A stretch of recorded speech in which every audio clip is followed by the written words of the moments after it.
Ben McKee and Patrick Brown of Go Vols 24/7 here on Monday of Mississippi State week with our No-Huddle.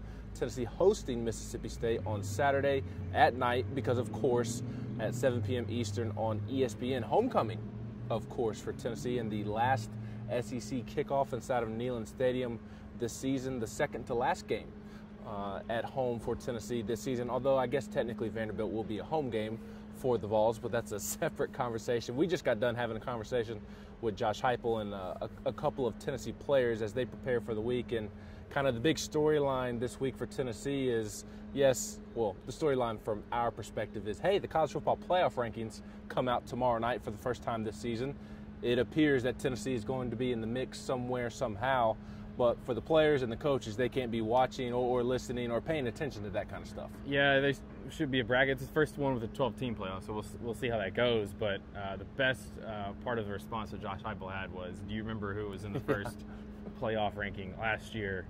I don't. I remember that Tennessee was number 1 in the first playoff ranking 2 years ago. That's where I thought he was going with it. And it didn't end that way. No. They, I think, are only one of 2 teams that, during the 4-team era, that started off number 1 and didn't make the playoff at all. And to his point was, it's not about where you start, it's about where you finish. And you control where you are in those rankings by how you prepare for games and how you play in those games. So that's the focus. And obviously, as a program, you want to be in the mix for the playoff and the SEC title and those things, but you've also got to handle those stakes, and you handle those stakes with handling your routine during the week and making sure that you play your best, if at all possible, or in Tennessee's case, a lot of the times, good enough to win in your game that week. And Holden State's Tennessee's tight end said that it's a 1-game season every week now. So that's where you're at when Tennessee's played itself to 7-1 and playing meaningful games here in November. With this week's matchup, Tennessee going up against a poor Mississippi State team, a Mississippi State defense in particular that has been very, very bad, quite frankly. They rank last at the bottom of nearly every major defensive category there is.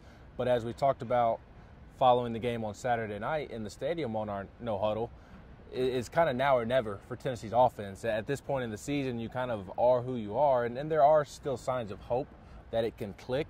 But if you're not clicking in November, then is it ever going to click? You would like to think that if there was ever a time for it to click offensively, it would be this weekend against this defense. Yeah, it would be a get-right game. Yes. But Tennessee played, they had 477 yards, 5.8 yards per play, like 29 first downs.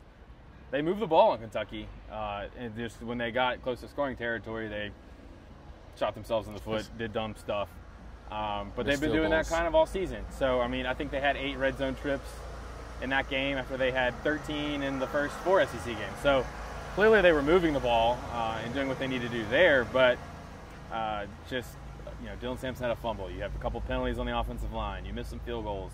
And I don't even think those include the drops that you had, too, that also were squandered scoring opportunities. And Josh Heupel said that he's never been through a season like this where his team has struggled so much to score in the first half of games. It's good that Tennessee's been able to fight back in the second half of these games, but he said it's just little things and little execution errors that are holding them back. And like you said, Ben, they have reason to feel like they're close and that at any moment they could go off for 49, 50 points in a game, but you kind of, like you said, you are what you are. If you're a mistake-prone team that makes those ill-timed mistakes, then that might just be your identity. But Tennessee's been able to play through it, and we'll see if they're able to score more than 7 points in the first half of the game this week. And I think the most positive development is that Nico, in my opinion, just played his best game of the year, given the opponent, given the throws. He was basically near perfect, right. Especially if Brazel makes his catch, if Nimrod makes his catch.